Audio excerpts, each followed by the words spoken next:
kecap. Oke. Sini sekarang gue jalan Pangeran Jakarta cuy ya. Kita ada flyover. Nah ini masuk, sebelum flyover ini masuk Jakarta Barat. Lewat flyover tuh Jakarta Pusat. Nah kita mau satu kedai bami yang enak cuy. Agak murah, enak lagi. Ini dia Bami Alim B2 Pangjai ya. Tuh menunya ada harganya. Ini bakmi babi paling murah se-Jakarta kali ya.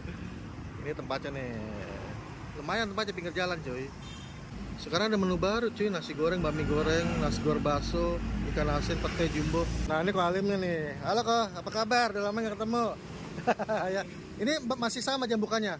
Masih Jam berapa? jam 6 Jam 6 pagi sampai jam berapa? sampai jam 1. Jam 1 ya? Iya. Oke.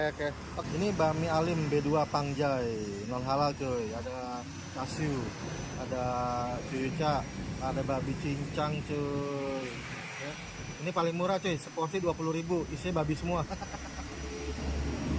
Tuh, ini mie kecil gue pakai. Guys, ini mie goreng dari Bami Alim cuy, ya. Non halal ya, pakai lapcom, pakai bakso, 20.000 doang cuy. Pakai angcuy, pakai minyak babi. Keren. Gokil.